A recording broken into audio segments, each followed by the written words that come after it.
Hello and welcome to the debate. I'm Marzieh Hashmi. Thanks so much for being with us. Afghan President Hamid Karzai has given a thumbs up to extend the presence of U.S. troops beyond 2014. However, he has also said that the Loya Jirga, or the Assembly of Elders, must approve the security pact between Kabul and Washington.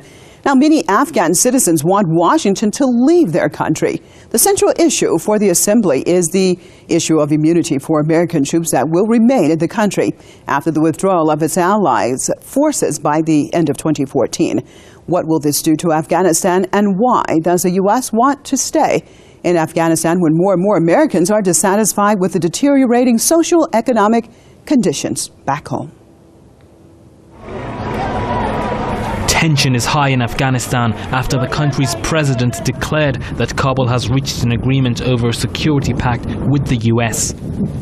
The pact would allow American troops to remain in Afghanistan beyond 2014. A larger number of Afghans have staged a rally in the eastern city of Jalalabad to show their opposition to the deal. Protesters say American forces are responsible for the deaths of many civilians in their country.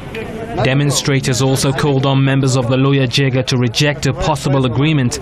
The Jirga, a gathering of elders from across Afghanistan, is going to meet next week to vote on the pact, which is also called the Bilateral Security Agreement, BSA. I once again invite the members of the Loya Jirga to kindly attend the meeting of the National Jirga of the Afghan people and participate in the discussions, make their voice heard and express their view about what is in the best interest of Afghanistan.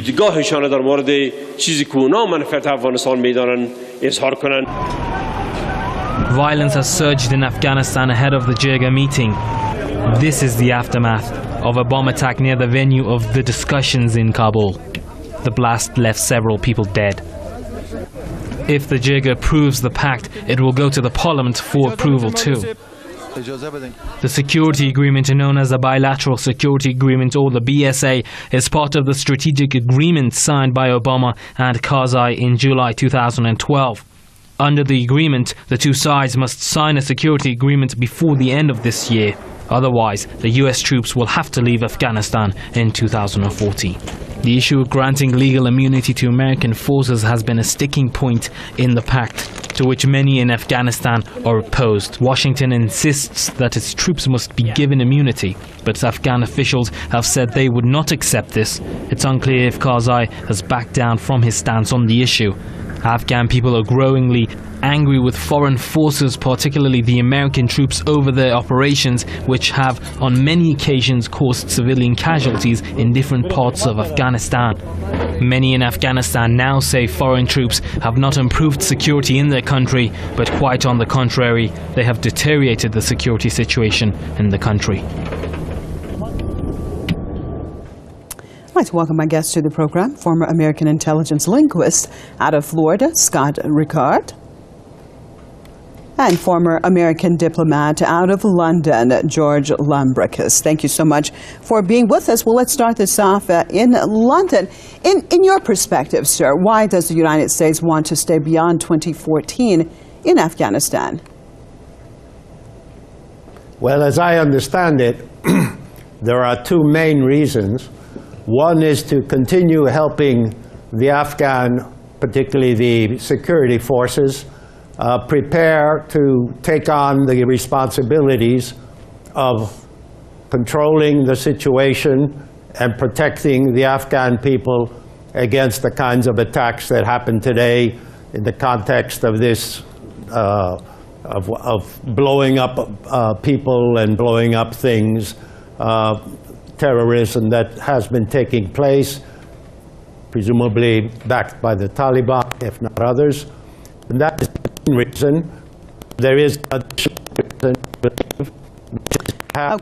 Okay, we're having some technical difficulties. Hopefully we can get that cleared up. Well, let me turn to Florida with Mr. Scott Rickard. Your perspective, our guest in London was basically saying that in order to stop the bombings and the violence in general in Afghanistan, it is necessary for the United States to stay. But the question would be, what has been accomplished in all these years, more than 12 years of being there? What have they accomplished? Why are we still witnessing this violence?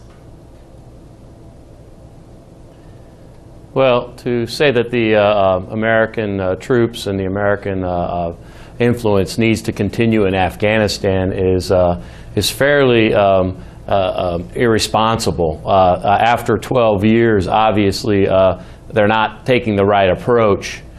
This has been you have to take a look at the history of the entire 12 years. Going back to 2000, early 2000s, the GDP for Afghanistan was somewhere in the neighborhood of about $2 billion a year. And this is a country the size of Texas, and it has 30 million people, about the same population as Texas and maybe Iraq. So you're looking at a very poor country with a GDP that low. The GDP has been raised almost 5 times over the past 10 years. Most of that is our American projects and State Department projects. And obviously the Afghan opium trade is exploding. It's another bumper crop this year. This is, the average income for an Afghan individual is about $500 or $600 a year, where if you're growing poppy, you're making almost $10,000 a year on good years. But in the last couple of years, the farmers have been cheated, and the farmers are getting about half that now for the same amount of crops. Now, the opium trade is very important to Afghanistan because they really don't have anything else to export. They have pistachios, they have some agriculture, but if you look at the size, I can buy a bag of pistachios that's a pound and it costs me less than $10. But if I take a pound of heroin or opium that comes out of Afghanistan, that's gonna get me somewhere about $2 million. Mm-hmm. And that $2 million, that's pure. And then it gets a wholesale price for pure heroin coming out of Afghanistan.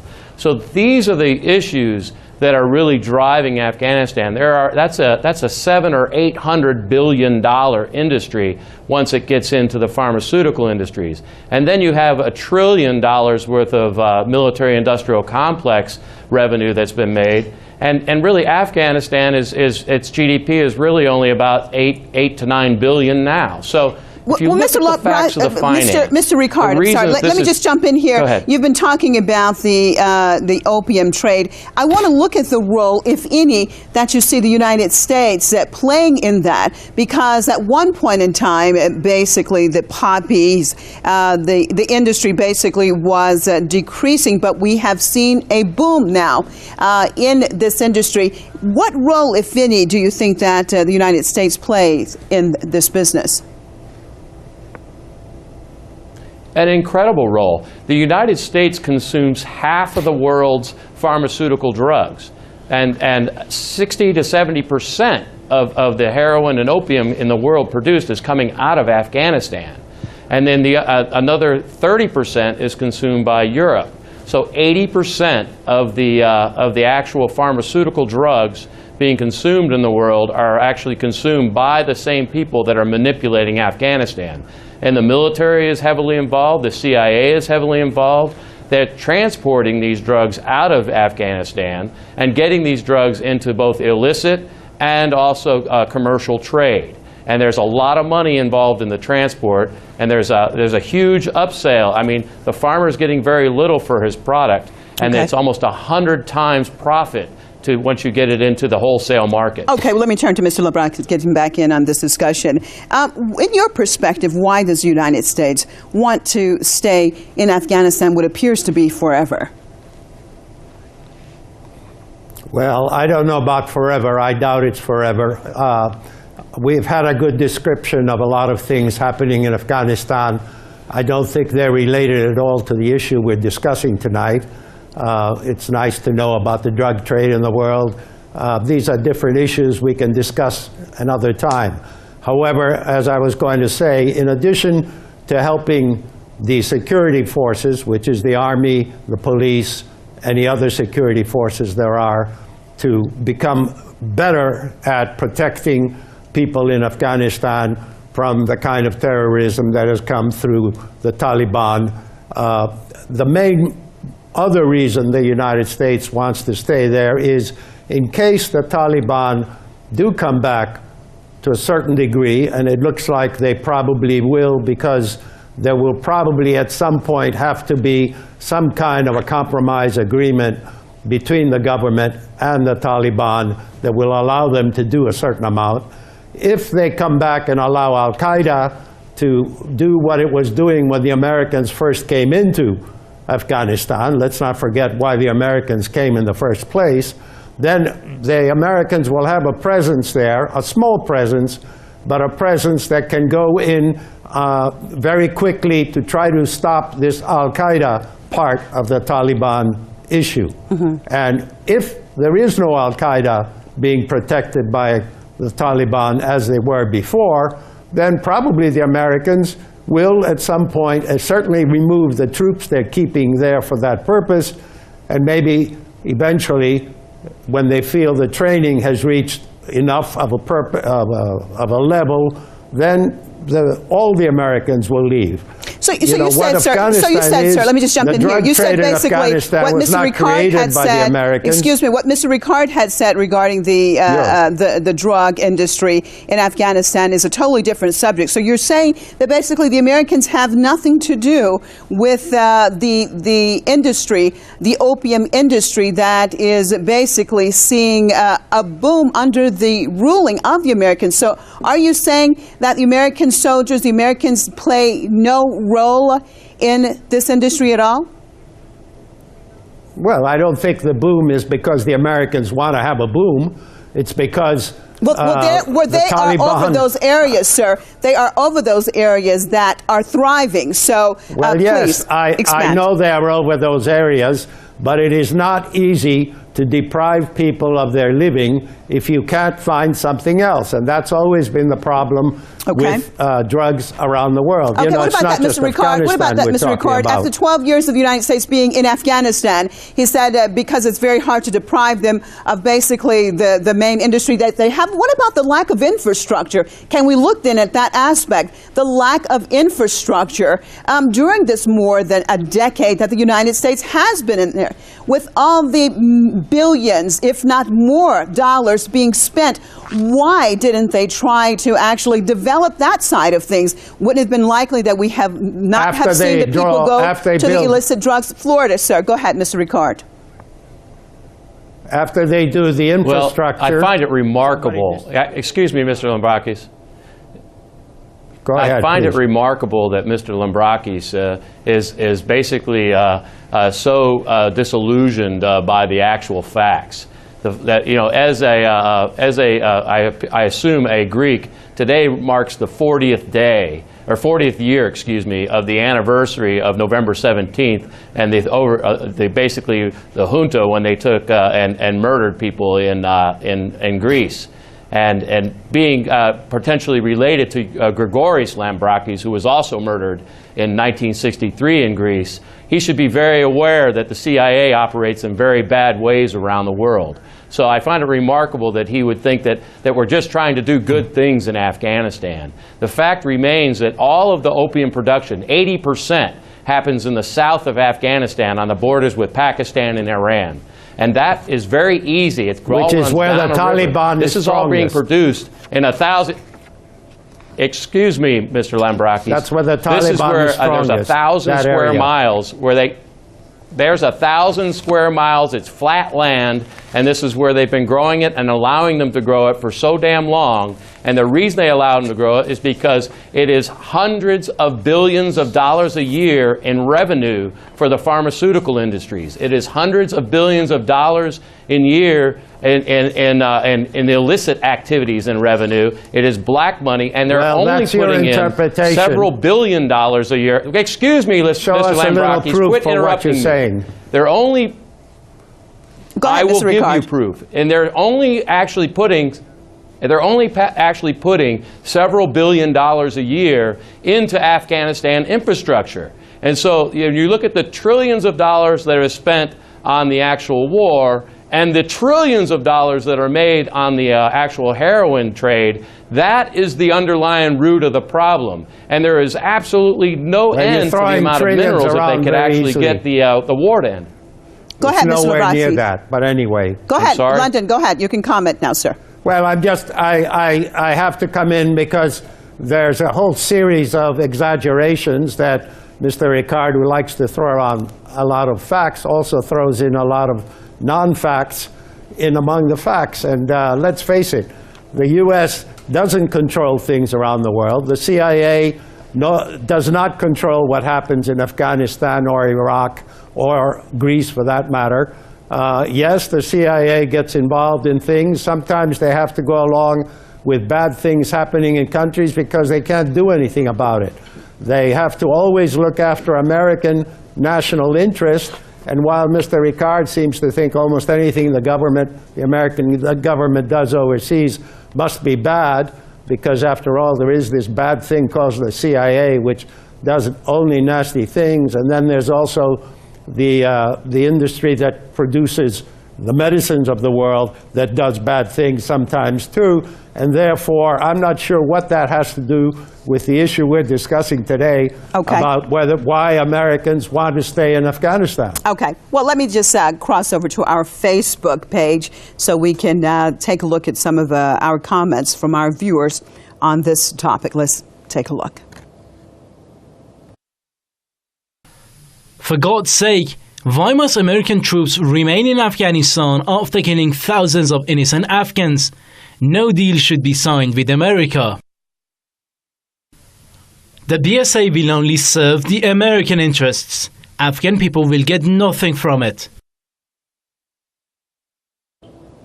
Well, what about this, Mr. Rickard? You're sitting in the United States. Many would say that right now, with the pressure that the average American is under, why doesn't Washington choose to spend any money that they're spending right there on the domestic front? Well, Washington is driven by the corporations that actually make the decisions for Washington. The politicians and the people have been out of the driver's seat in the United States for well over a century. You know, Mr. Lambrakis has been a lapdog for the State Department in Israel his entire career, so I find it very obvious that he wouldn't understand the issue. You know a lot and to about say it's me. not trillions Thank of you. dollars, everyone in the world, excuse me, Mr. Lambrakis, everyone in the world knows that the pharmaceutical industry is nearly $1 trillion a year in industry now, annually. And we're talking about 12 years You talked about trillions worth in of opium Afghanistan, manipulation not about trade. the pharmaceutical industry. I said it's Don't $1 keep trillion switching the subject. over several Okay, years. Ms. Lambrakis, You're throwing go ahead, out a Mr. lot Rickard. of No, I'm not misstatements switching all the the subject. time. Go ahead, Mr. Rickard. Yes, you are. I'm not switching the subject. I'm telling you that it is hundreds of billions of dollars a year, which estimates you well answer the over trillions of question the lady dollars put to over the you? last 12 years. Okay, Mr. Lambrakis. And the question is, in the United States, they're not taking care of the people. Okay, well, Mr. Lambrakis, let's look at the situation. In your perspective, with this agreement, if this agreement is agreed upon by the lawyer Jirga, and if it is approved, what do you think it means for the average Afghan, and what does it mean for the United States? What are the repercussions? I'd also like to add to that what it means for the average Iranian, because I think Iran would just as soon not have al-Qaeda back on its borders, or for that matter, the Taliban. And that, as you know, your government in the beginning was very happy that the Americans came in. Now, at this point, we're in a very tricky situation where there's the first time for over 30 years that the United States and Iran have a chance of fixing up the relationship between themselves, provided the negotiations go well. Okay, so what does it mean for Afghanistan, sir? You're Let's asking a small group of Americans staying in Afghanistan. They're not going to be directly involved at all with most of the people unless there is an al-Qaeda outbreak. What they are doing is training the Afghan forces. That's what they're there for. That's what they will be staying for. The largest number of American troops will come back to America. We will stop spending money for them. There will be assistance continuing, financial assistance, assistance for the kind of infrastructure you've been talking about, to continue through the Afghan government there. And there will be private organizations, presumably, provided they aren't being shot at, and everything built isn't being destroyed the day after. And that has been the problem in places where there's war going on while you are trying to help a country to build up the infrastructure. So are you saying, sir, that right as the now, troops go out, are we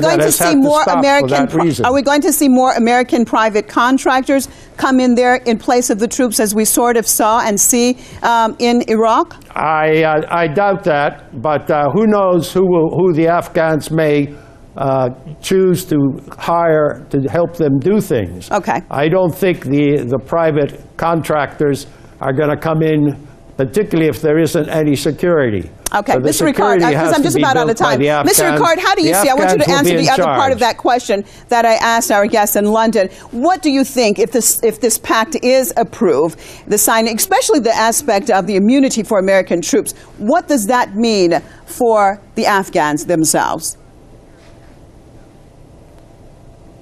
Well, once again, it's an imperialist deal whereby we have diplomatic immunity for the ability for our soldiers as well as our contractors to go in there and willy-nilly kill and murder people and not be held accountable. No one's been held accountable at that level in any of the wars that the Americans have fought throughout Africa, Asia, and the Middle East.